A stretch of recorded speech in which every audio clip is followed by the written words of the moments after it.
notes so we can make sure that they are introduced as well. Okay. Woody, did you want to kick things off a bit? Sure. Sounds great. Well, good afternoon, everyone. For those that don't know me, my name is Woodrow or Woody Deloria with the El Dorado County Transportation Commission. This is our first stakeholder meeting for the State Route 49 Confluence Study. Really appreciate everyone taking time out of their afternoon, especially right after lunch, to meet with us today to go over some of the details that have been happening over the last few months. Just to recap, this is a study that the Commission secured transportation planning grant funding for, really at the request of the community, Supervisor Parlin, and any of us who have been involved in transportation planning on the SR 49 corridor over the years, knowing that it's become a very popular destination at the confluence. Heavy truck traffic is a concern, of course, along the corridor, parking, bike and pedestrian access, and of course those residents who live along the corridor are impacted by all that traffic and safety concerns. Of course, now even elevated greatly is evacuation. So for those reasons, we secured the planning grant and brought on DKS and Kimley Horn to do some work looking at the corridor. And I'm sure I'm jumping onto going too far forward into future slides, Jim, but Okay. I would just like to introduce Supervisor Parlin. I do believe she is on the call. We don't often have commissioners involved in the stakeholder meetings, but Supervisor or Commissioner Parlin has been very much engaged in this effort for many, many years, even before serving as supervisor. So I want to acknowledge one of the commissioners and thank you all again for joining us. Okay. Thank you, Woody. So we'll start with our agenda, and we'll run through this really quick. We'll do introductions real quick. Then we'll also quickly go over your roles and responsibilities as part of being a stakeholder for this project, what we're hoping, how you can help us make this an effective study. We'll go over the project goals. We'll review the study area. We'll go over what analyses we have completed thus far in our baseline analysis. And then we'll also talk about the community engagement portion of the project, what we're doing to maximize public input as we go along. And then we'll talk about schedule or next steps at the end. I do want to remind everyone that our first public workshop will be this Thursday evening. And so at the end of this, we would like to get your feedback on what you thought worked really well, what you thought, in terms of should we make the same presentation to the public or what we should emphasize more or less, and so on and so forth. So definitely want your input on that. So now we'll just go ahead into our welcome and introductions. My name is Jim Damkowicz. I am the project manager for the consultant team, and I'm with DKS, and I'll pass it over to Kendall, who will introduce herself, and then to Josh, and then we'll go down the list of stakeholders. Great, thanks, Jim. Again, my name is Kendall Flint, and I'm going to be working with the project team on public engagement. And towards a little later into this meeting, we'll be showing you some examples of some of the tools that we're using both online and some things we plan on doing in the field as well. And then I will toss that over to my colleague, Josh. Where are you, Josh? Right here. I'm Josh Bilchowski, also with DKS. I'm acting as the safety lead on this project. I led the road safety audit along the alignment, and I'll be talking about that a little bit later in the presentation. To Daryl, Jim? Yeah, if he's here. Yeah, hello everybody. I'm Daryl Pontier with Kimley Horn and Associates, and I'm providing some technical support to the team, particularly in the realm of the transit analysis. Okay, should we just go around the horn in terms of the stakeholders? And don't be shy. I can see everybody's name, so I'm going to run down the list. I don't know who everybody is, but I know who some of you are. So I'm going to start with Nate. You could introduce yourself. Hi, my name is Nate Rangel. I'm a river outfitter, president of our outfitter association, and also chair of our local community advisory committee. Thank you. Thank you. Lexi Plate. Hi, I'm Lexi Plate. I'm a resident of Cool, California, and I was sent the link to this video, so I thought I'd hop on. Well, we're glad to have you. Thanks so much for joining us today. Lorna D. Lorna Dobrovolny, American River Community Coalition. That's who I am. Awesome. And I could ask for everyone, if you're not actually speaking, if you can mute yourself just so we can keep the audio lines open, that'd be great. Supervisor Parlin. Oh, Lori Parlin, District 4. This area is in my district. Thank you. And thank you for all your input on this. So we're very excited that you could make it with us today. Thanks for being here. Monty Kruger. Hi, this is actually, excuse me, Kurt Kruger. I'm using my wife's computer, so that's why her name is there. I'm with the American River Community Coalition. Oh, great. Cool. Glad to have you here. Kathy Fargo. Yes, hi. I'm sorry I was a couple minutes late. I was coming out of another meeting. I am Kathy Fargo. I am the Divide Chamber of Commerce president and happy to join today. Oh, thanks so much for making a trip. We really appreciate you being here. Sure. Let's see here. Joanne Thornton.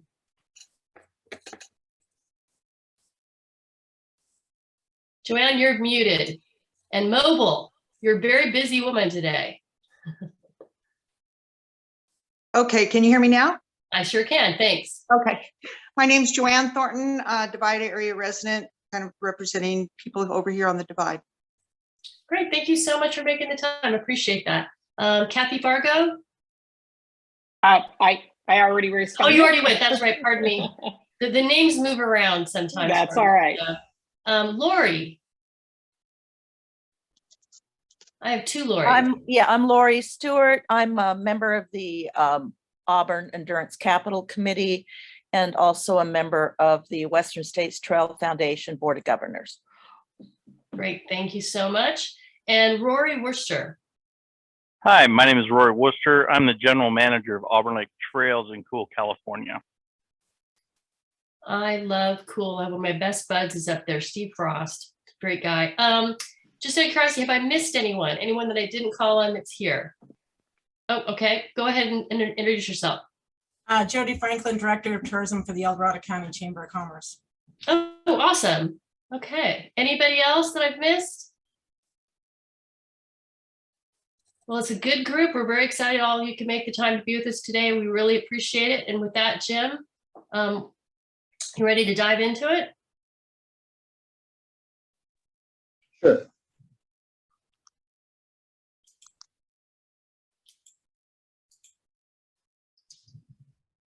Okay.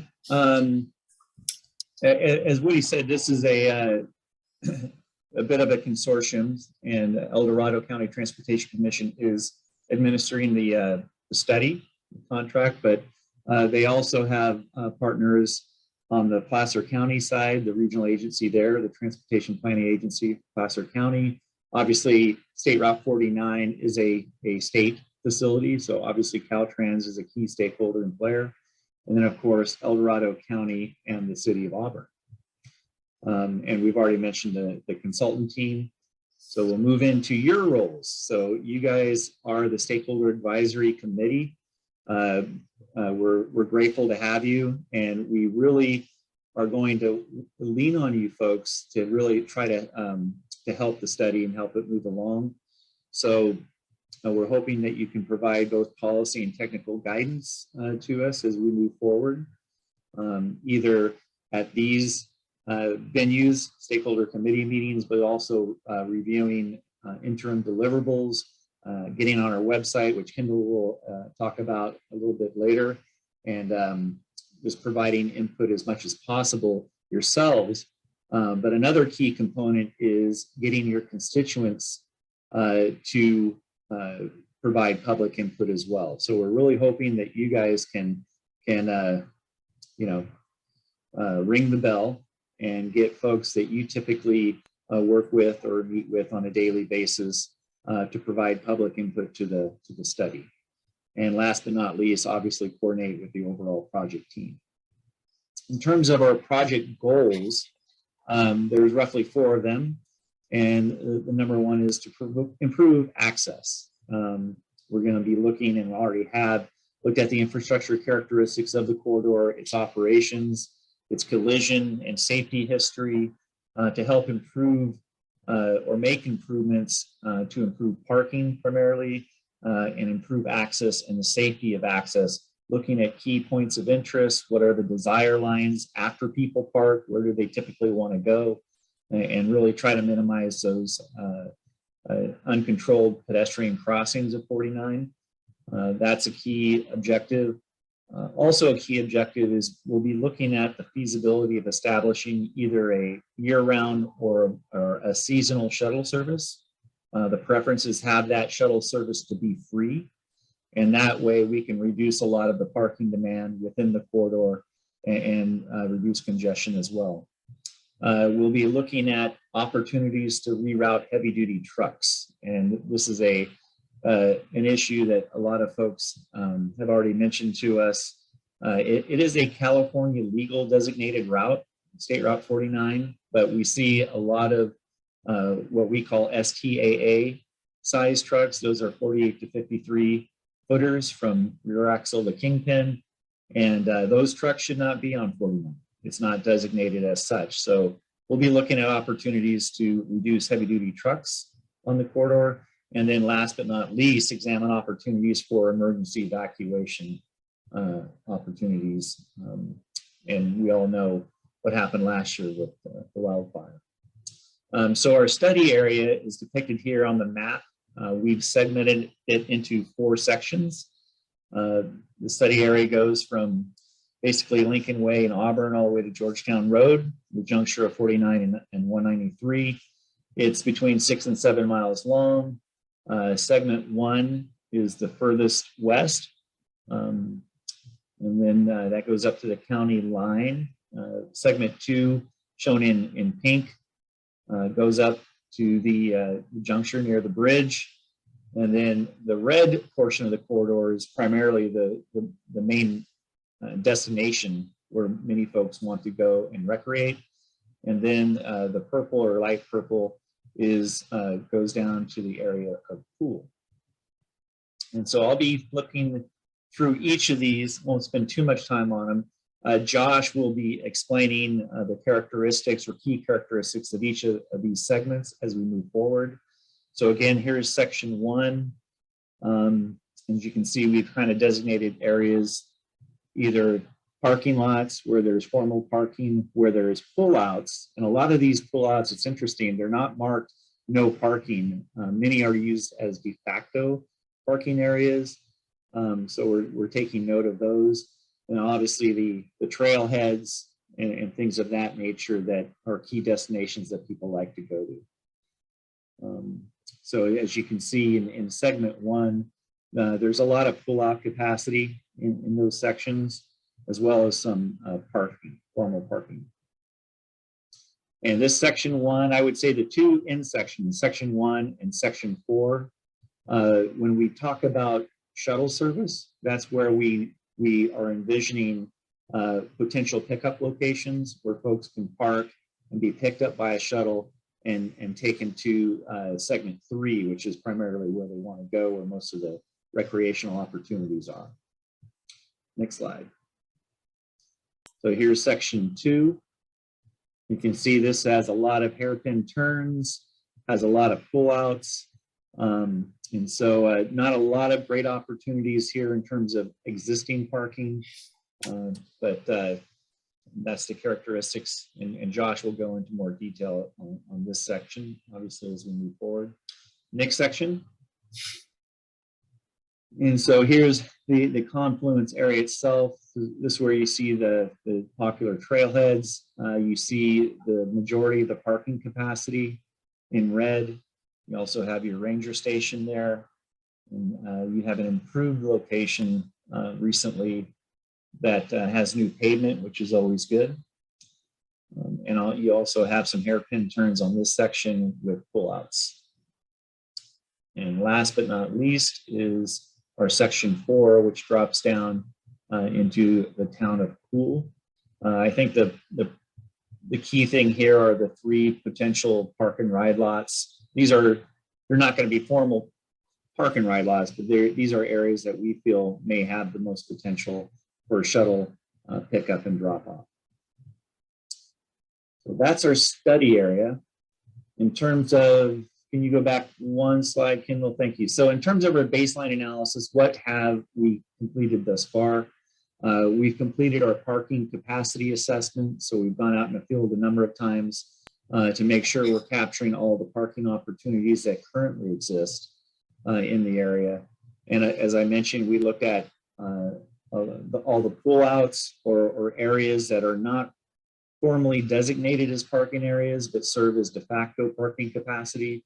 These are opportunities perhaps to expand and formalize. We've also looked at the collision history of the entire corridor, and Josh will be talking about that in a bit. In addition to just looking at the data, where the collisions occurred, what was the primary collision factor, so on and so forth, we also formally implemented a roadway safety audit. Roadway safety audit was developed by Federal Highway Administration. It's a very structured, multidisciplinary approach to going out in the field and performing a safety audit of the facility itself. And I would say that the roadway safety audit that was performed had all the key stakeholders that we could get, which was great. That included the Park Service, Caltrans, Harlan was there, which was great, members of the public. And Josh will be explaining that in a bit more detail as well. But one of the key things with not only looking at what are the safety concerns, as they exist today, but what would be the safety concerns if there was a shuttle service implemented in the area. So that was key, because the last thing we want to do if we're moving forward and we find that having a free shuttle service is feasible, we don't want to create safety concerns or safety issues as it relates to such a service. Last but not least, we were able to acquire from SACOG cell data called Replica. And that cell data really is very information rich because it provides really good information all throughout 12 months, what the origins and destinations are within the corridor, the percentage of through traffic, what are the demographic characteristics of the folks who are traveling along 49 within the study area. So, and Daryl from Kimley Horn will be providing you a glimpse of that later on in the presentation. So with that, I will pass it over to Josh, and Josh will go over some of these bullets in more detail. Great, thanks, Jim. So we'll start with, next slide, please. We'll start with really one of the first intents of how we would implement a transit system along the corridor in order to move some of that parking demand away from some of the most, the high demand areas and out to the fringes. We want to make sure people have a safe, convenient place to park their car and get on a bus. So we'd be looking, as Jim said, at segment 1 and 4, inner near Auburn and inner near Cool, for either existing paved or gravel paved opportunities, or just an available space where the location could be improved to provide sufficient space for people to park their car and for a bus to come in and pick people up. Now, there is existing transit service in the area, specifically on the Placer County side of the alignment. So one option we're looking at is either to provide additional transit service on the El Dorado County side of it, and having the opportunity for those two to link up or people to transfer between them if needed. Or the alternative would be to provide a complete supplemental, maybe regional service to the entire alignment if necessary, or if that didn't work with the existing service. So if we go to the next slide, as Jim said, we did a roadway safety audit. Now, this occurred after we sent staff out into the field to document and observe all the existing parking opportunities, paved, unpaved, opportunistic, along the alignment, and get an understanding of how the alignment was set up. So then the next step was to go out with key stakeholders. Now, that, as Jim said, that included Caltrans, state parks, representatives from both El Dorado County and Placer County, and transit providers, as well as Supervisor Parlin. So thank you for coming out. We had some really good discussions. We got off at each of the key locations. What we were really looking for were the best opportunities, low-hanging fruit areas with high demand and existing parking, potentially connection to the existing trail network.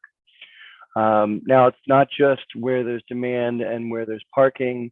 We want to make sure that if we're putting in any infrastructure or taking advantage of any infrastructure, we're doing so in a safe way. So we did look at crashes along the corridor.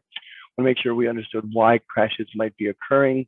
Want to make sure that, keeping in mind that with a transit stop, the bus needs to safely enter and exit the bus stop, and any pedestrians need to be able to get to where they're going safely. Finally, with all that in mind, what additional infrastructure or improvements would be needed to improve any key locations to where they need to be to provide both that access and that safety. So if we go to the next slide, we'll start going through each of the segments. Starting with segment 1, kind of split even in terms of capacity between pullouts on the east half of the corridor, as well as 2 paved lots, both one directly at the Roby Point Firebreak Trailhead, as well as one at the city line, which provides supplementary or overflow capacity for that trailhead as well. Looking at crashes along here, a lot of the crashes did occur right at the edge of that segment. There were 8 crashes at Lincoln Way, right at the edge. But looking at crashes along the entire alignment of the segment, we really saw a lot of speed-based crashes. Now, I want to reinforce that when I talk about speed-based crashes, I don't mean anyone that was necessarily going over the speed limit, so I'm sure that happened. But unsafe speed really takes into account the circumstances of the crash. Are they negotiating around curves? Was it dark? Was there inclement weather? Things like that, all which incorporates into an unsafe speed. Now, a large number of these were property damage. When I bring that into account, that could be a single vehicle crash where they impacted the side of the road or an object on the side of the road, such as a guardrail, or it could be, 2 vehicles colliding that didn't result in any injuries. But we generally break those down into property damage only, injury crashes, and then the highest severity, the fatal or the severe injury crashes. So with the next slide, we did see a potential opportunity for a shuttle stop at the Roby Fire Trail parking lot. There was already a ton of cars parked here when we stopped there. There's about 20 cars that can fit here. Currently, it has a great access to the fire trail, and it's well maintained. Now, the considerations for safety and access that we identified while here was that while there is a great parking opportunity on one side of the road, on the north side of the alignment, there's a pretty sharp cliff going up. And while there are 2 pullouts on that side of the road, both of them provide very little sight distance for pedestrians that might need to cross, and really aren't wide enough for a transit vehicle. So in order to make this location work, we would probably need to facilitate a bi-directional stop. So the bus could stop on the south side of the road in either direction and drop off passengers. Now, this allows for pedestrians to access the trailhead without needing to cross the road, which is pretty much the safest you can get. The only other thing that we thought of was that in order for that bus traveling westward to make a left turn into the lot, it would probably be best to provide a pocket, a left turn short lane, as well as a merge for coming out, because number 1, the short sight distance, and number 2, just to avoid the potential backup or any large queues. So if we go to the next slide, we'll jump ahead to segment 2. Here we saw a lot more pull-out spaces, and there's only one real defined parking lot. Now that doesn't include the ranger station, which does have public parking, but only about 4 spots. But there is one, there's a waterfall, and there's a nice space for about 12 cars. Now along this alignment, while there were a lot of pullouts, only a couple of them aligned with trailheads, and only and in fact the one that did, right at point 52, well, we stopped there, and let me just say it was not a very safe location in terms of access and sight distance for a bus or pedestrians to be along. So we discounted that pretty quickly in terms of potential shuttle stop. Looking at the crashes along there, pretty similar distribution of fatal, severe injury, and property damage crashes. The real shift is that 3/4 of the crashes were lane departures, and almost 1/4 of the crashes were involved alcohol or DUI. So a little bit different, and you'll see that the crashes kind of differ along each segment of the road, depending on those characteristics. So if we go to the next slide, this is when we get to the confluence, and in fact, we include the confluence parking along segment 3. There is right before the county line, right before the bridge, Forest Hill Road continues, goes past the ranger station, has additional parking along that road. We didn't directly include it on this alignment, but we are aware of potential for transit inclusion here. There are issues of potential turnaround and where the bus could return to the alignment. So as Jim said, this is where the 2 really key destinations are, and we're going to talk about them in more detail over the next 2 slides. But it is the confluence, which has a large amount of 60 spots, which are now with recent restriping perpendicular spots. You have to pull into them instead of parallel. No, sorry, take that back. They are parallel instead of perpendicular, which did decrease the capacity, but made it safer for access. There is the Calcutta Falls Trailhead. I've actually hiked that myself. It's a real nice hike. There's a lot of cool things, a lot of great viewpoints. The tall green bridge is visible to the north. There's a lot of people heading there. In fact, we saw a lot of people parking along Old Forest Hill Road and then walking back to this area because of the high demand and lack of available parking. One thing that characterizes this area, there's not any safe crossing opportunities. So people kind of have to take their own opportunities between cars to run across. A lot of people walking along 49 to get to where they need from their parking. A little bit further down the alignment, maybe about, I think it's 1.25 miles, is the quarry lot, which connects directly to the quarry trail. Smaller lot, we'll get into it more lately, but those are the 2 key destinations.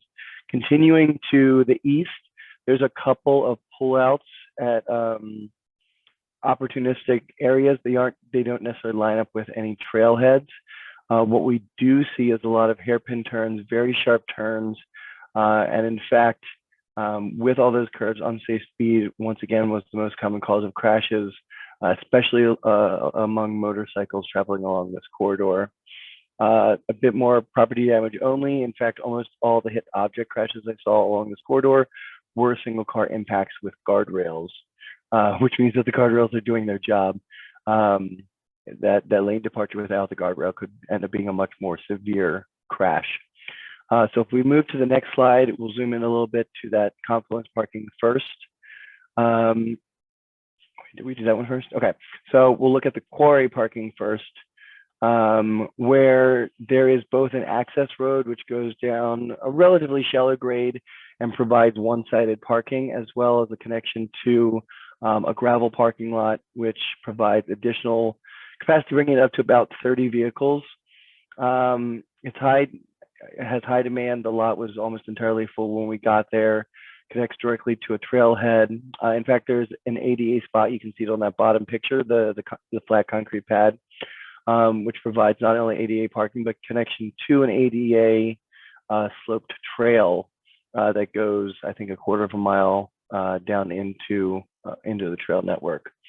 Now, looking at this location, we were trying to decide between whether a bus would come down into the parking spot, maybe parking right next to that orange bollard in the bottom picture, or whether we would take advantage of a much quicker and direct stop by putting it up at the level of SR 49.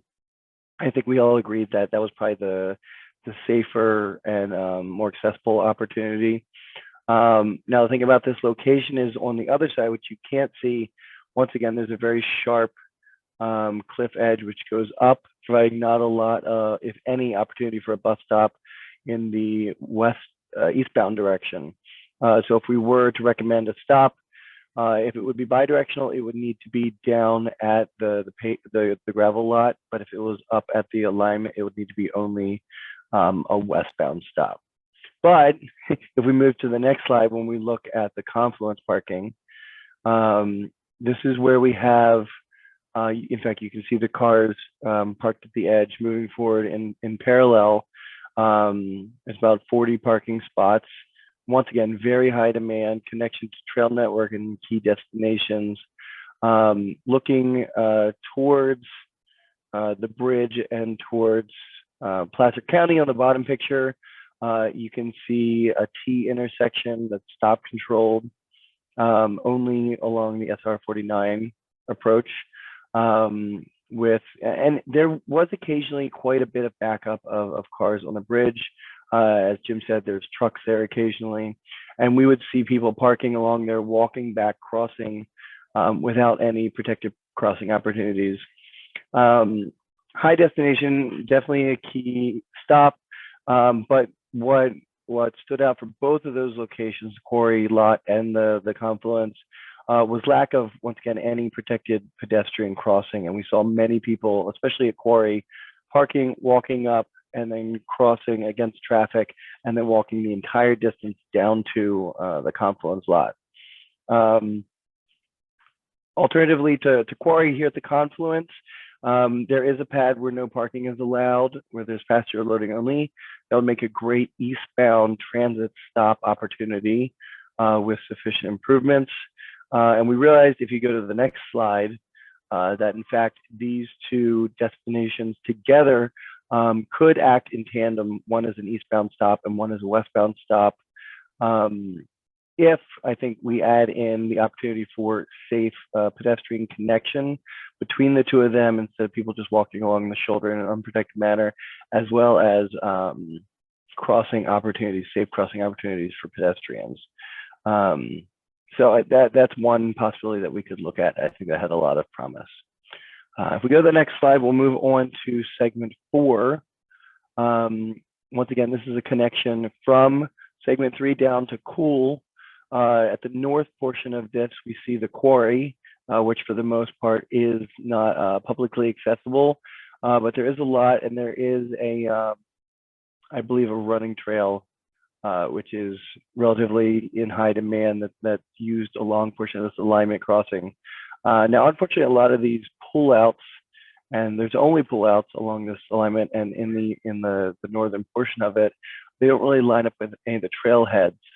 So we didn't think there were necessarily any key shuttle stops for this alignment, but what the opportunity is instead is for down once we get to Cool, that satellite lot, that ability to utilize either an existing parking lot or to take a lot of the very flat land that's in this area and cordon off an area where people can park and board a bus.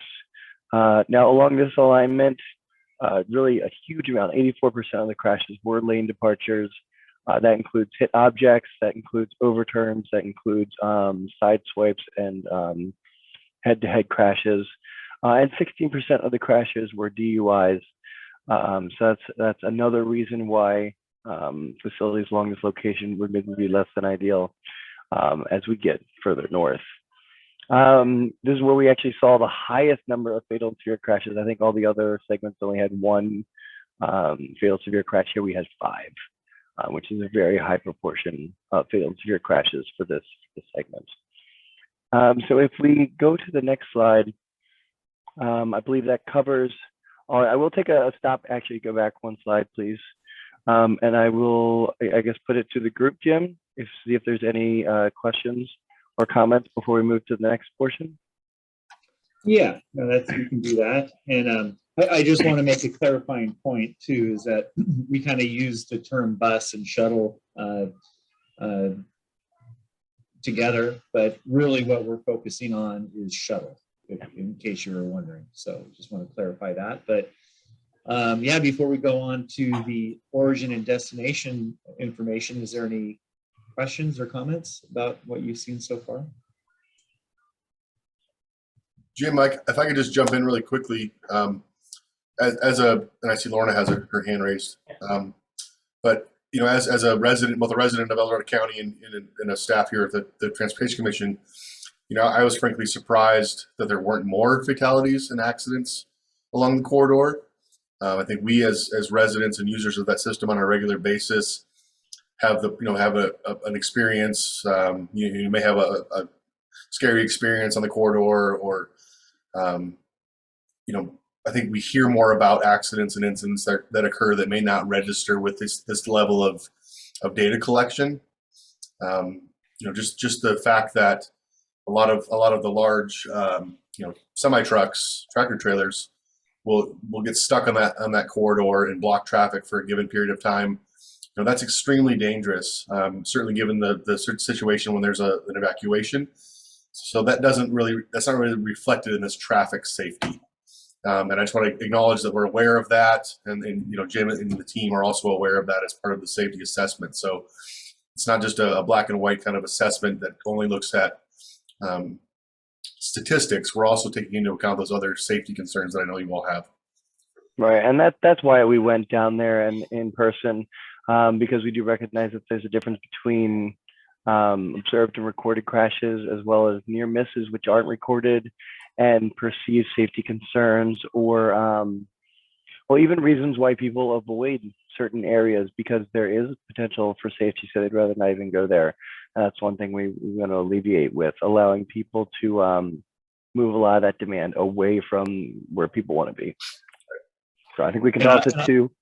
And I'll just add real quick, getting to those near misses, is that we're really counting on the public outreach component of our study to really get that anecdotal concerns and locations where those have occurred in the past. So really counting on the public outreach to help fill that gap in that information. We've got a couple of folks that would like to make comments. We'll go with Lorna first, and then it'd go with Joanne after that. So Lorna, you want to unmute yourself? And Well, I appreciate the comments about the trucks. And I don't know how we as the public could document that. I mean, at about 10:30 this morning, a 53-footer was in front of us, and we were sure that they were going to get stuck. But of course, they went into the other lane and were honking their horn as they were going around the turns. So that's just one comment question. This happens so routinely, but yet there's no way to document data except for what's happening on the divide, that kind of thing. I have a number of other comments related to each of the segments. I don't know what you might want first. Is that what you're asking for right now? I think what we're asking for is if there's anything good, any specific questions about Josh's presentation. When we get to the end of the whole thing, we're going to open it up for comment in general. I think, and it might be best to wait until we get through the whole thing so we can look at that holistically. But if there was something that you wanted clarified now, by all means, go ahead and ask that question. Well, yeah, so these are comments related to the fact that the consultants may not have the familiarity with this section that we do. Is this a good time for those comments? Sure. Okay, so the Auburn side pullouts that you mentioned in segment 1 are not paved. That's just an aside.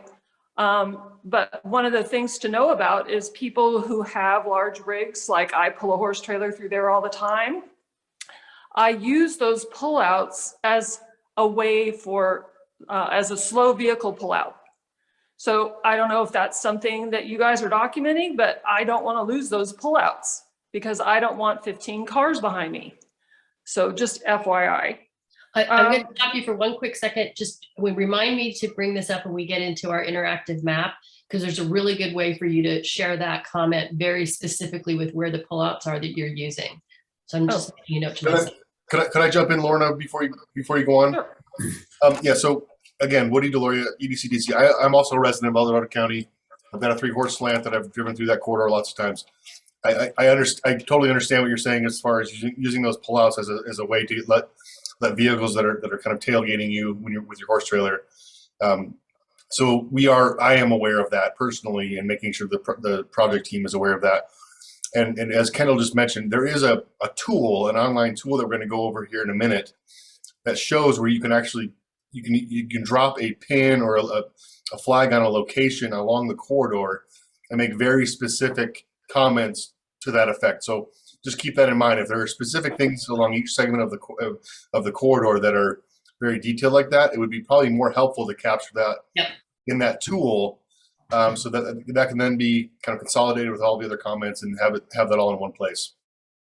Okay, so I'll try to. How about a comment about you focus on the confluence, and yes, that's the high use area. An alternative that you may not have thought of, but maybe Mike Howard might have mentioned it, is Mammoth Bar has an access that when I want to go down to the confluence, I don't go to the confluence anymore because there's too many people. I go to Mammoth Bar. Even though there's a big drive down to it, at least it's peaceful. So I don't know if that's something that you guys are considering as an alternative. It's you drive further up Old Forest Hill Road to get there. Perhaps that pulls some people away from the confluence.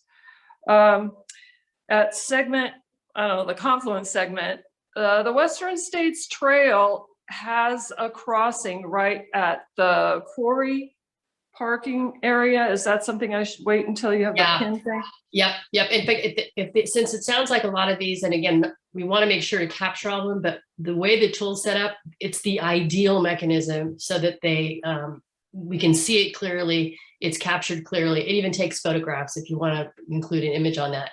So if the comments relate to things like that, I'd hold off until we get to the end so that you can see how that thing works. We've already had actually quite a few folks weighing in on that. And the nice thing about it is that you can basically correlate that with the technical data. So it's actually a really good piece there, but go right ahead. Well, then I'll hold off my further comments until then. Okay, and Joanne, did you have a question or comment related to what we're talking about right now, or something you wanted to ask Josh about in terms of his presentation? Yes, and I do have specific comments. I have gone on that interactive map and made comments there, so I'm very familiar with it. Yeah. And it is a very nice way to pinpoint things all along that corridor. I'm just going to say, just in this last corridor, the suggestion to bring shuttle buses up all the way from Auburn up to Cool and turn around and go back. I disagree with the amount. You've already shown that it's a dangerous stretch of highway. There aren't really no pullouts there. And the fact that you want to bring a shuttle bus all the way through the canyon, which, and then have people, first of all, people driving, they drive from Highway 80 all the way through the canyon up to Cool, and then they turn around and want to get on a bus to go back down to the confluence or a point along, does not make any sense. Okay. People are not going to want to, people from out of town, which the majority of these people are, us locals don't even visit the area on weekends because of that fact. So people are not going to want to come all the way up to Cool to park, to turn around and get on a bus and go right back down to the confluence, then get back on a bus, come back up to Cool, get out of the bus, get back in their car, and then drive through the whole canyon again. That just seems counterproductive in every way. So I'm going to just make that comment on that particular stretch of highway. The confluence shuttle I've been working with them, and last year they started the pilot program. And this year, through their advertising, I'm surprised the city of Auburn, the transit manager, isn't on this meeting. Over the winter, they developed a very easy way to go online to view the days and the schedule. It was a pilot program last year.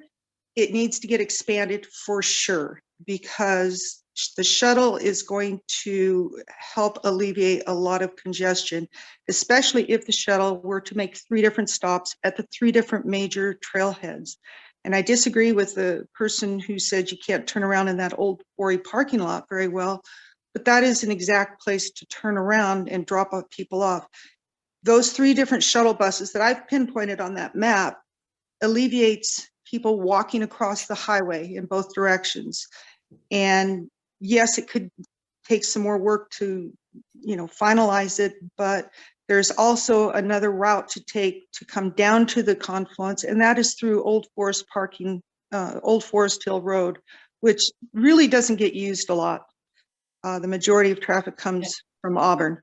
So if we get a shuttle to start up there and come down Old Forest Hill Road and make just 1 or 2 stops and turn around and go right back up, I'll guarantee ridership on that shuttle will be even better.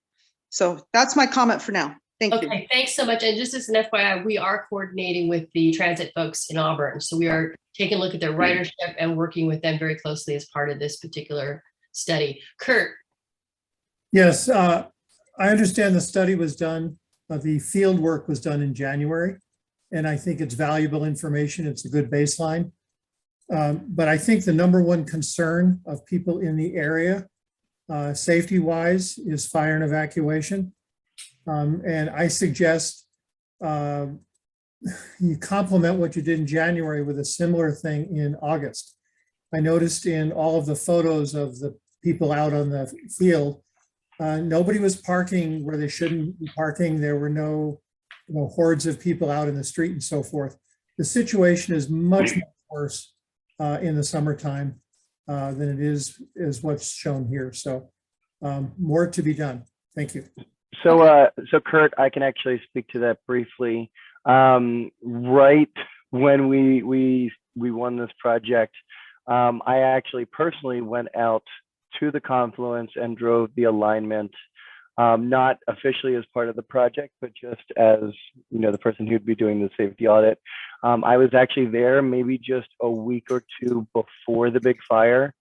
Parked along Farstill Road, actually drove up Farstill Road up to the bridge, stopped by Mammoth, drove the whole alignment, was there when it was smoky. In fact, one of those pictures that was on the slides might have been when it was smoky from the adjacent fire. So once again, while it wasn't the official road safety audit, I was there right in the middle of the summer. I saw the high demand. I saw people fighting for spots.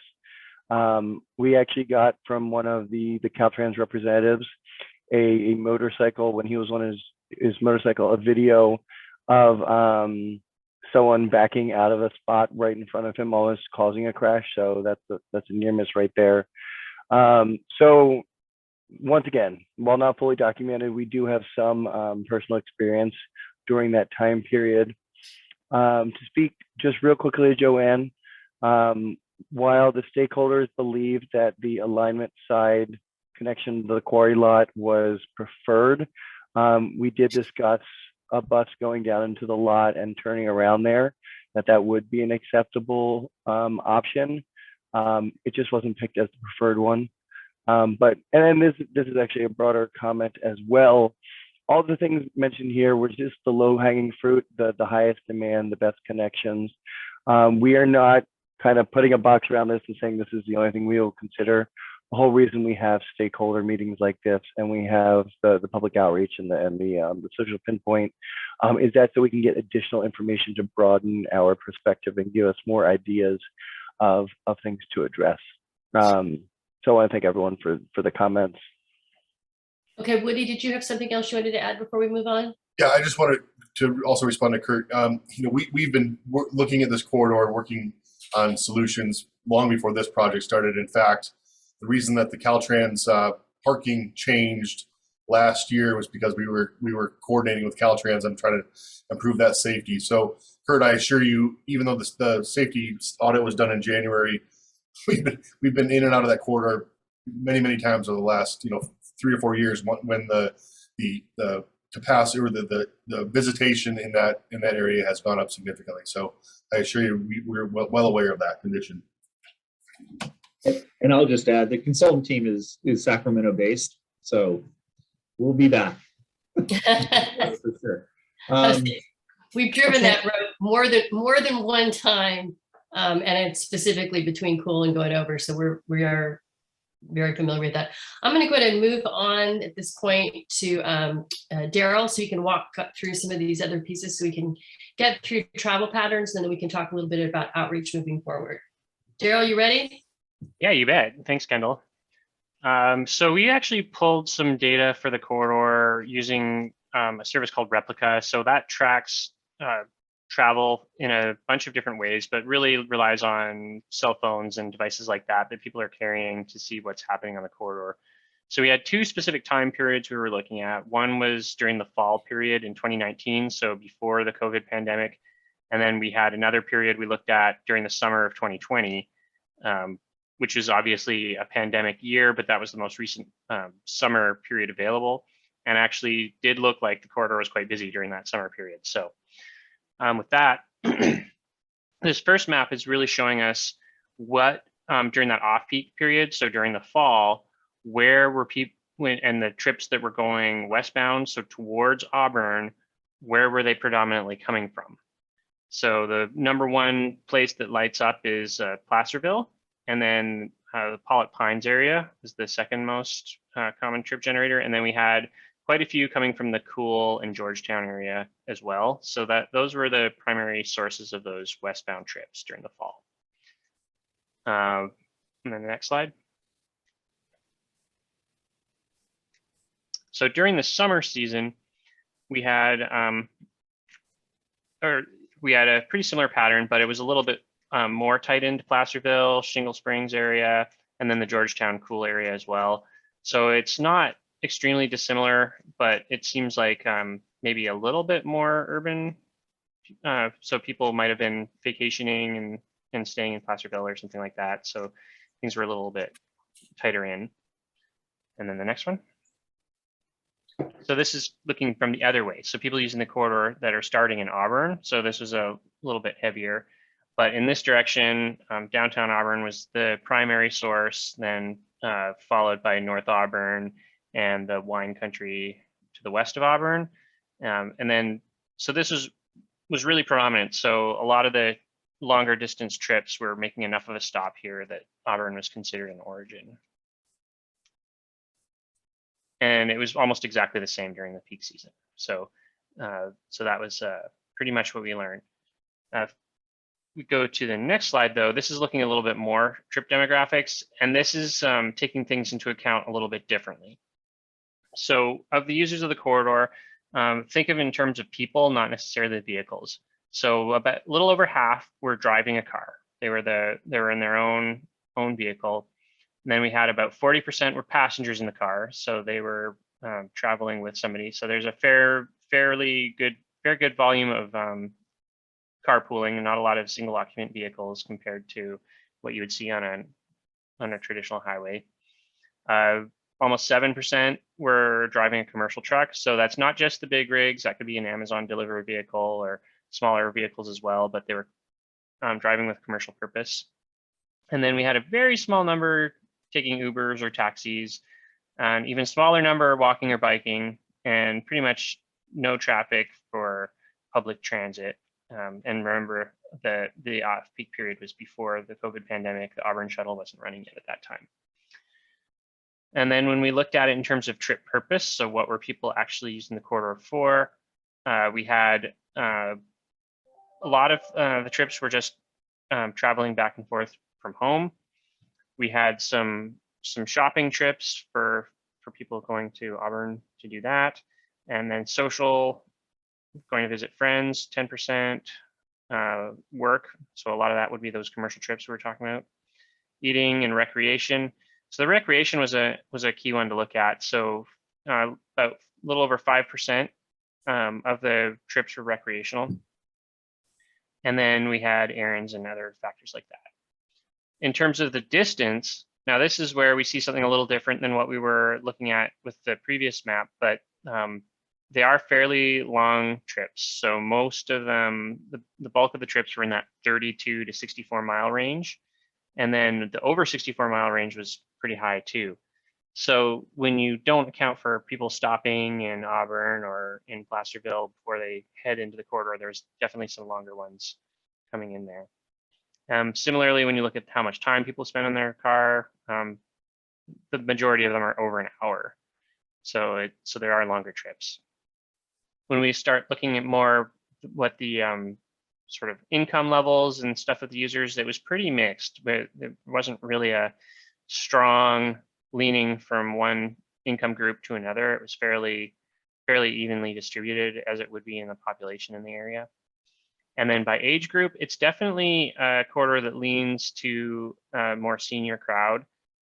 During the off-peak period, pretty much it's a very adult destination. It was even more so when we looked at the peak period.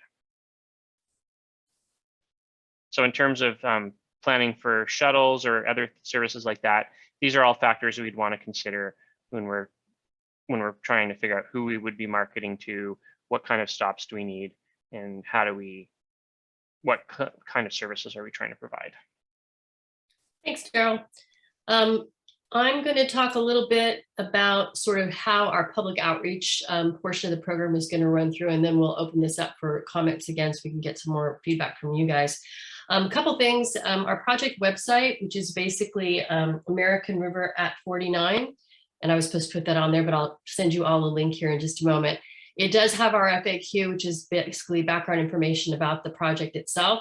And it has the interactive mapping tool, which I'm going to show you here in just a moment, as well as our online community survey, the stakeholder list, project schedule, and then it'll be a place where you can see all of our project deliverables as we're moving through the process and be able to provide us comments and whatnot back on that. So I think some of you have already had an opportunity to look at this. This is our social pinpoint site. I'm going to take us there right now through the magic of Zoom. So our website here has 4 basic components right now. Most of you, if you haven't already received a note, I'm pretty sure Joshi's talked to all of you. We do have our workshop on April 6th. We currently have about 40 people registered for that workshop. Obviously, we'd like to get as many people as possible. And you can actually go right on the website here and get to that site. So it's really easy to make that happen. You'll also notice Josie put in the bottom here, we've got links to the actual website itself, as well as all these other things we're going to talk about. On the far left here is a survey, and we would very much appreciate it if all of the stakeholders participating here would take that survey. And please feel free to share that with anybody else within your circle of friends or your circle of your constituencies that you're working with. The most fun that we're having right now is really with this interactive map. And you can see here, we're already receiving quite a few comments. And the cool thing about that social pinpoint is that it allows you, as we were saying earlier, to actually drop a pin on the map with any specific area you wanted to go to. And so there are various keys here that have ideas, fire evacuation concerns, comments, something you like, whatever that might be. And this is also available in Spanish, so that if Spanish speakers arrive on the site, they're able to participate as well. Now, when you look here at these things, Kendall, there's a from Woody. Kendall, real quick, is there a way to blow up what you're seeing and not have have the kind of Hollywood squares on the side? You should have the ability to just show you and what you're trying to share. So if you look on your upper right-hand thing with all the people, there's one option that says single frame. Yep. And if you click on that, then it'll just be the person that's talking. It's the smaller one. Yeah, I've got that, but I don't know if everybody else does. So it's really, really small if it's just, if you don't have that. Yeah, it should be. And I try to kind of zoom in a little bit here, a little bit closer so that we can see some of these fun things here. But if you click on view and go to standard. Standard. Thank you. So as we see these, if I wanted to click on something, and here I'm just going to draw here, I'm dragging down here an idea. And in this point, I can leave my comment and I can also add, if you would like, a photograph. So for example, if there were certain places where you thought that, parking should or should not be allowed, or there were turnouts that you wanted to maintain, anything like that, you can actually include a photograph from your phone, or you can include just comments and links to other things that are in there. This map is just like a Google interface, so you can easily manipulate it by moving the hand thing around. And the nice thing about it is that it allows us to keep all of these comments and keep them constrained to the project area, and then also to, again, match them up with Josh and other folks' technical data. So there's really a lot of things that you can do with this that make it really worthwhile. We've seen this be very successful in other communities, as it is very specific. So you can find an exact intersection, an exact stop sign, an exact turn, and then make those things show up. I'm going to go back here a little bit. And I'll just add on to that. The main feature that is so nice about this is you can zoom in. So what you're seeing now is kind of a 30,000 foot view, but you can continue to zoom in just like you can with a Google map and get very, very precise. And we would actually prefer that. So try to zoom in as best you can and leave that comment. And to be honest, one of the things that really works well with this and why it's been successful for us and why we're using it on this project is, I think many of us remember going to workshops where you have the big maps that are out there, and then you put your little sticky note on it, and then you tape it down and someone has to transcribe it. This way we'll be able to publish all the comments with their reference, so you'll know what everybody is saying, where everybody is thinking about, and where they're going. Now, one thing we know for sure, not everybody uses the internet in the same way. And we also know that there are a tremendous number of people that'll be in the project area that won't ever go to the website for whatever reason. So one of the things that our team's going to be doing in the coming weeks is actually going on site at the confluence and at key areas. So we're going to be on those buses, asking people some of these questions and taking these surveys in person, so we can capture those folks that are day trippers that are coming in from other parts of the Sac Metro area, or even from Tahoe Basin, and try to get more of that information in there. And I think, just to a couple of your points, we're going to be looking at things like, why are people on the buses? Why are people not on buses? What do they find to be their biggest challenges? And of course, taking all that information and combining it with this. So we're going to have these 3 workshops. The first one, as I mentioned, is this Thursday night. And these workshops will be happening again in the summer and then again in the fall. And we're anticipating that probably by the time we get to fall and possibly even summer, these may be in person, but we'll still be able to maintain this presence online, which again is at AmericanRiver@49.com. And then the draft plan should be coming out from the project team sometime this summer, with the final plan, which we'll be vetting through this group of stakeholders, available in the fall for review. So again, we'll be doing, oh, I'm sorry, that is incorrect, Jim, it's Thursday. The workshop is Wednesday night, not Thursday night. Thank you very much, Kurt. I'm just so grateful it's not tonight, because it's the men's final, full disclosure there. So anyway, yes, we should have the plan available in the fall, and then everybody will be able a chance to take a look at that. So in addition to the workshops, the online presence, our social pinpoint mapping tool, the surveys, the site surveys, and then we're actually going out into the field. We're also going to be reaching out, and if you have any suggestions, we would certainly be open to doing some small group meetings in Cool or in some of the other communities where we might be able to get a bunch of people in to participate.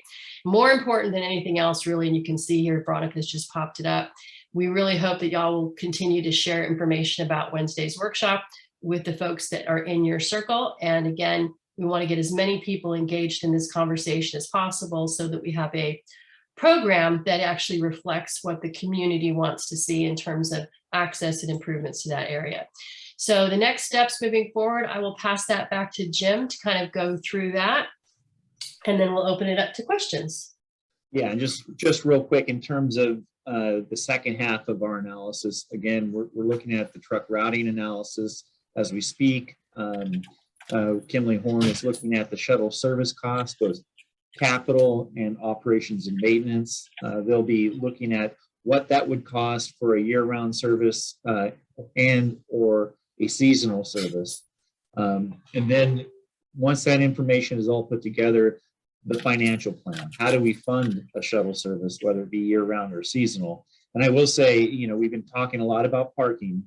You need a funding source, and that's probably the low-hanging fruit in terms of providing flexible funds that can be used for operations. It's much easier, and Woody can agree with this, that it's much easier to find funding for capital, buying a shuttle bus, than it is to find a source for ongoing funds, especially if we want to provide a free shuttle service. So we definitely will be looking at parking and as a revenue stream for the service. Again, we'll be looking at evacuation assessment and safety. And then last but not least, capital improvements, all the things that Josh was pointing out, what would need to be done from an infrastructure improvement perspective along the corridor to make all this happen. So that is forthcoming. So with that, I'll just open it up for questions. Here's our contact information. And, you know, as I mentioned in the beginning, we will be on Wednesday night, not Thursday. I apologize for that. But Wednesday night is our workshop. And, you know, it's a different audience, but we hope to see you folks there as well if you can make it. But we were pretty much going to follow the same type of platform. But we're interested in hearing from you if you think that's good or you have other ideas, what might be more effective, and just open it up. We've got Nate. We'll start with him and then we'll go to Kurt. So Nate, you want to go ahead and unmute yourself and weigh in? Thank you very much. Appreciate all the time, energy, and effort you put into this. I have a question regarding the truck routing analysis, and in particular, what I'm wondering about, will anything that we're doing with this affect my colleagues' ability to take a bus down that canyon and up Old Forest Hill Road to the access that we have on the Middle Fork outside of Forest Hill? I'm just wondering if there's going to be some issues with that. Nate, anything? Just so you know, we don't use buses very often there, but occasionally it happens with a larger group. Most of the 90% of what we're doing out there, probably 95, is, you know, vans, maxi vans. But occasionally, yeah, there's a group or two that'll come up and be bringing like a coach, and I'm wondering what you think about that. Well, speaking from the Transportation Commission's perspective, you know, we're not going to pursue or consider any kind of improvements or alterations to the existing network or transportation system that would further limit any kind of transport, you know, or movement.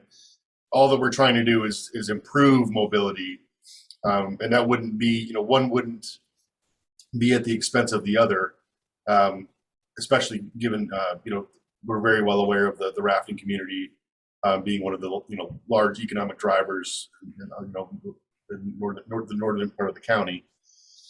So yeah, that I wouldn't be at all concerned about that. Great. And then one other question, I actually put that in the chat. I'm just curious, the figures you had on the trips per purpose, was the recreation, that include commercial recreation, or was that all private, and was commercial recreation, and, you know, listed under the commercial moniker that you had? Josh, Daryl, anybody? Yeah, I would. Daryl.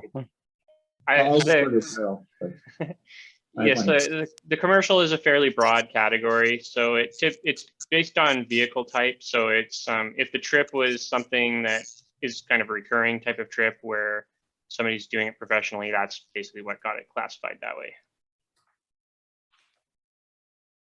Okay, Kurt. Thank you. So first of all, I'd like to give you this input, and you probably know this already, but I want to go on record with it. The three major concerns that our group, American River Community Coalition, have kind of in order are fire evacuation. That's certainly number one. Second is safety, and that is accidents and things on the roadway and so forth. And the third is congestion.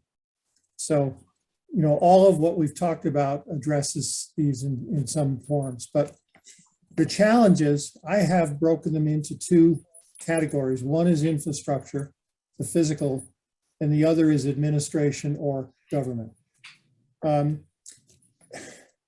It's kind of ironic. The segment 3 is the area that seems to create the most issues. And segment 3 suffers from having 3 different government agencies deal with it. And the result is that the place that is most popular for people to park because it's free is the place that's most dangerous and creates the most issues for all of this.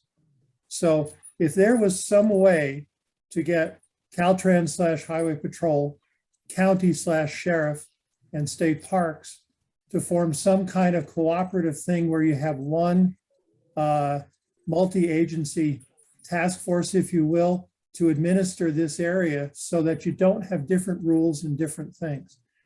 In addition to the fact that you have free parking there and they charge for parking everywhere else, you have the issue of signage. You have Caltrans with some signs that say no parking or parallel. And just beyond that, you have the sandwich boards from state parks. And all of those get ignored by people. And the state parks people come along and they maybe can ticket people who are parked where the sandwich boards are, but they can't ticket people parked in the Caltrans area. And it's just a nightmare, and it's an administrative nightmare. If there was some way to address that, that would help. As far as the infrastructure size, one of the things, and your slide showed the photo of it, the pedestrian traffic across the American River Bridge, the moms and kids and dads and dogs are separated from traffic by a 4-inch wide white line. If there was a way to hang a pedestrian walkway with a divider so that there wouldn't be that issue, that would be a great thing. Improve the signage. You also have Highway 49 is a rural 2-lane highway, and the highway standards call for a certain lane width and a certain shoulder. And in some areas, it adheres to that, but in many areas, there is no shoulder and the lane width is narrow. So if there was a way to improve the narrow sections of roadway, that would go a long way toward the safety, especially around the hairpin turns.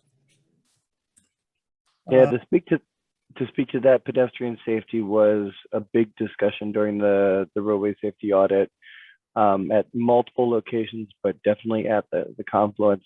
In fact, we had a whole discussion of the feasibility of putting in an entirely new pedestrian-only bridge connecting where the ranger station is, or a little bit further down, because that's where a lot of people park, to the I think the north side of the State Route 49. So that was a topic that got brought up a lot and was discussed a lot. So we watched so many people just walk down a road with no protection, look both ways, run across the road with no protection, walk up into a trailhead, come back, walk right across the road.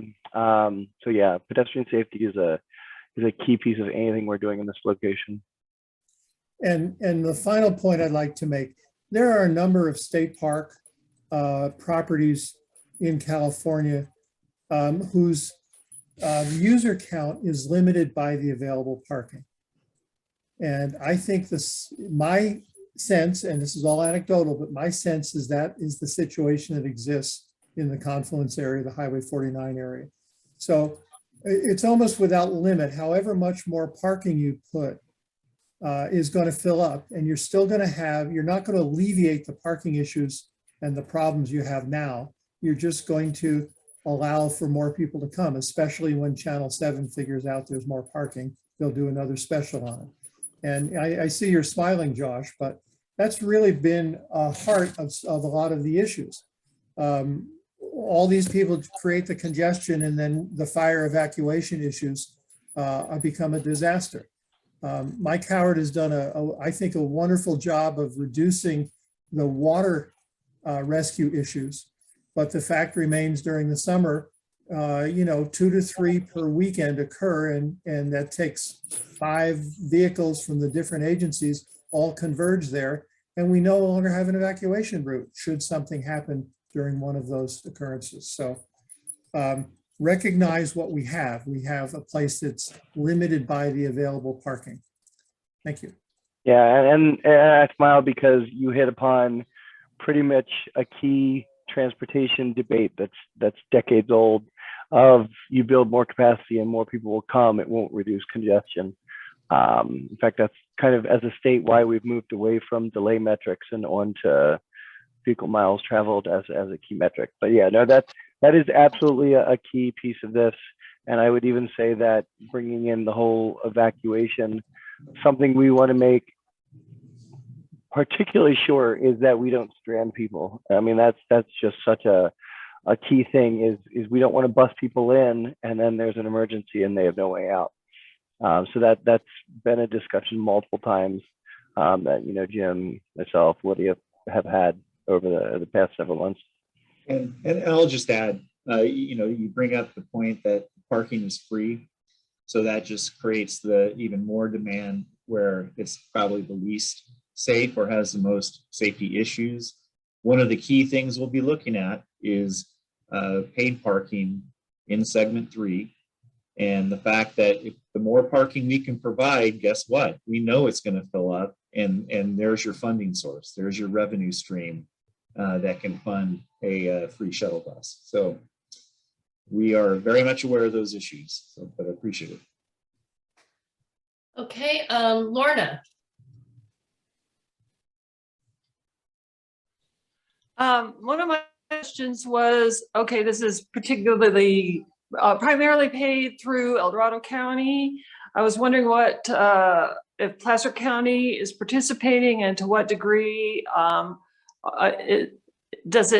Are we focusing with emphasis on El Dorado County, or is it an entire corridor that includes Placer? I can answer that, Jim. The El Dorado County Transportation Commission is the agency that secured statewide Caltrans planning grant funds for this study. So the Placer County Transportation Planning Agency hasn't contributed financially, but they're an active partner. They're on the technical team. Moving forward, any improvements that are proposed along the entire corridor, that will include in Placer County, City of Auburn, you know, those will be funded through the various agencies that secure funding for their own jurisdiction. So in our case, anything on the El Dorado County side would be, you know, likely be funded through the Transportation Commission or through state and federal funding, something of that nature, and vice versa on the Placer County side. Okay, thanks for that. So it's good that they're a part of the technical team, Placer County. Yep. Okay, and question. Okay, we're talking primarily about recreational use in the corridor. Is this going to look at commuter traffic as well?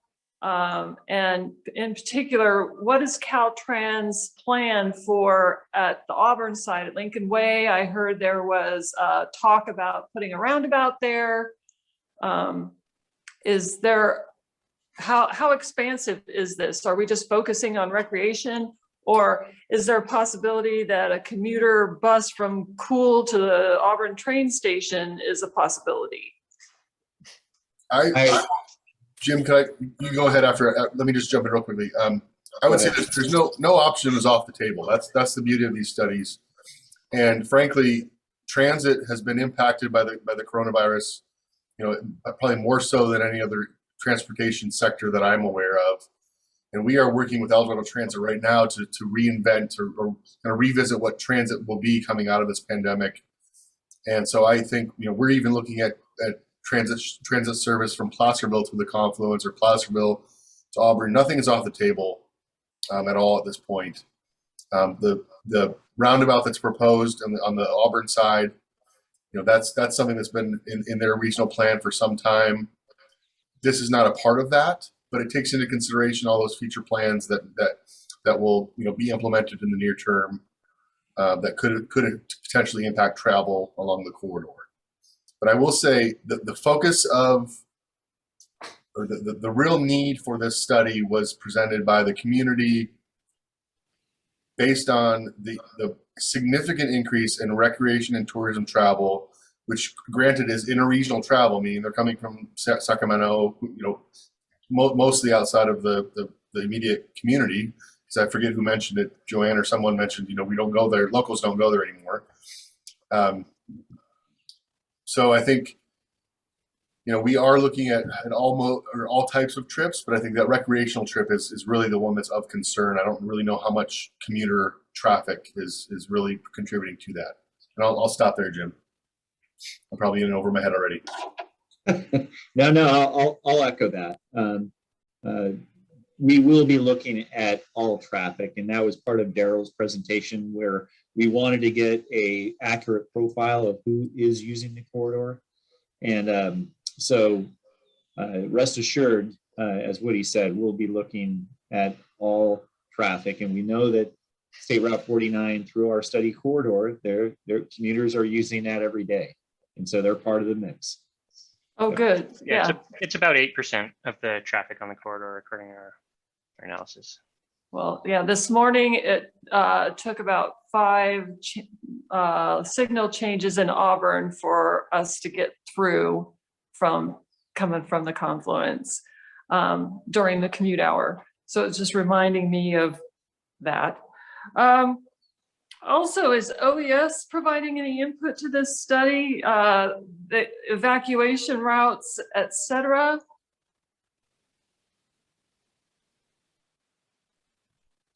They should be a player, I would think. Yeah, no, we agree. And we plan to include them as a stakeholder, so we'll be reaching out to them soon. Well, we haven't really got to that phase of the study yet, but when we do, they'll be contacted. Oh, okay. I want to be cautious about evacuation planning. We learned a lesson with the Caldor fire. As someone who was evacuated for 28 days myself, directly impacted by that. Evacuation planning is done by Cal Fire and the local fire districts. This is not going to provide an evacuation plan. No, I didn't think so. Yeah, I want to make sure I manage expectations. I wish we could. I wish that was something we could do. But the nature of fire and the nature of the way those events occur, we're more looking at potential maybe weaknesses in the existing transportation system that can be improved, or if we make changes to how people get in and out of the confluence, keeping in mind what evacuation needs might be there should an event occur. So I just want to make sure that we don't put a false kind of expectation out there that we will have the end-all be-all solution should an evacuation occur. But it is at the forefront of what we're looking at through every lens. So Well, I get that, and I agree. It's just that if there is an evacuation, that corridor is going to be substantially impacted. And I didn't know if there was going to be some liaison with OES and this study. And it sounds like there is, so yep. That's good. We've got just about 6 minutes left. I want to make sure we've got time for Joanne as well. So I'm going to ask you to. Okay. One more quick question. Yep. You mentioned several times about rerouting trucks, and what was that? What does that consist of? Well, and I'll tackle this. This is probably one of the more difficult aspects of our study, primarily because it's not a terminal access route, meaning that the 48 to 53 footers legally should not be on 49, and that's strictly a safety precaution as it relates to the Surface Transportation Assistance Act. And so really it's an enforcement issue, but enforcement of STAA size vehicles showing up where they're not supposed to, it can be somewhat difficult. Obviously we would be relying on our state highway partners, but it's really through signage and programs that can help inform the drivers. And so we can do a really good job in terms of the trucks that are originating in our study area or near our study area. These trucks that are coming from way outside, it's more of a informational and signage type of wayfinding to allow them to get to destinations or their destinations without being compromising the safety of everyone by having their vehicles, which are oversized, on that section of state route 49. Okay, so it's not a real route. We'll be looking at alternative routes, but it's designated as California legal with the 30-foot to 38-foot advisory. The trucks that are causing the problems are 48 to 53 foot. And Very aware of that, yeah. Appreciate you taking that into consideration. Sure. Okay. All right, Joanne, take us home. All right. Fire evacuation is #1 concern, as previously stated, and has been that for our community for a long time. We only have 3 evacuation routes within 4 miles of Cool. So we are very aware and hesitant on how well you can do your job. We need another pullout. South side of the bridge used to be a pullout for slow traffic, horse trailers, rock trucks, logging trucks, you name it, all the commercial huge vehicles. Used to be a pullout there at the south side of the bridge. And I would like to see that go back to that for safety reasons. And also for OES, water emergencies. As you know, 2 years ago, we've had lots of water emergencies down at the confluence where easily 10 vehicles from all different agencies will converge down there to help people out and save people. And they're parking all over the road, which causes the road to shut down. And then we have, there goes one of our access points for any kind of evacuation. So, and my last point is I'm looking forward to you, your company, DKS, to have a small group meeting with us stakeholders and the public over here on the divide. I will be happy to help facilitate that because you may not know, but there's quite a few people on the divide here who do not have internet, who cannot know about any of what's going on unless we do it like a grassroots thing where we can plan a meeting and set up signs and for people to know that you guys want public input. Absolutely. You probably heard me mention that earlier, that we're counting on that. So yeah. Absolutely. My contact information was on the presentation, but it's on also the website. I've got it written down. Yeah, give me a call. We'll pick a date. I got a place to stay and cool, so everything's great. So no problem. We're happy to do that. Okay, thank you so much. And to that, in the same vein, I am also located here in Placerville. Our office is right in Placerville. So if anybody needs to get a hold of me, feel free to give me a call. We can even come in and meet in the office. I'm here most of the week, most days in the office. So if I could just offer an opportunity, Kendall, for Commissioner Parlin to share anything if she so wishes. I don't mean to put you on the spot, Lori, but I am. Yeah, on the spot. No, I just really appreciate everybody being here. And I agree with what Joanne said as far as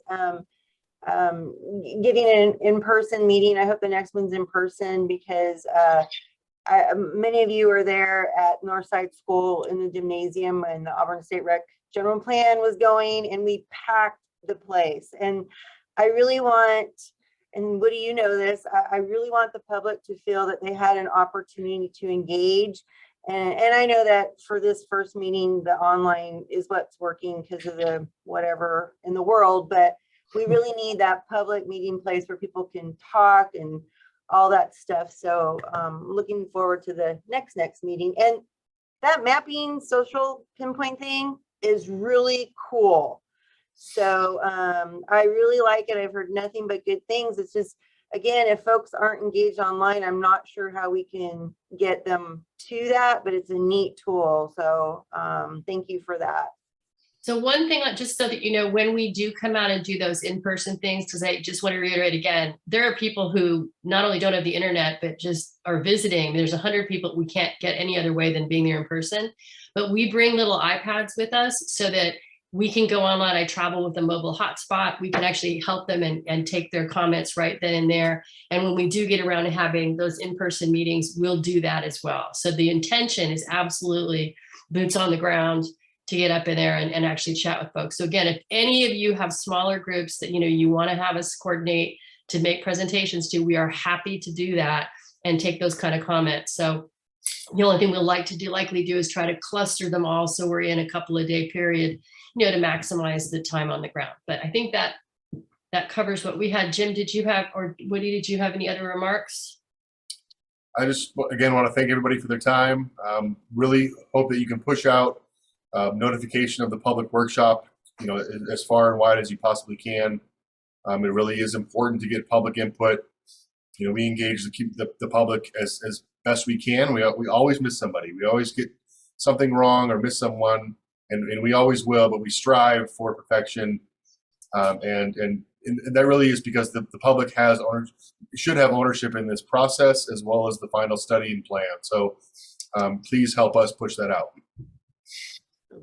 I'd say You feel have free all to received utilize- art today. If you haven't already, all of you should have received art in your email that has the information on this. So I encourage you to post this on your social media channels, whether that's Instagram, Facebook, or your Twitter of choice, whatever platform you're using, push it out there.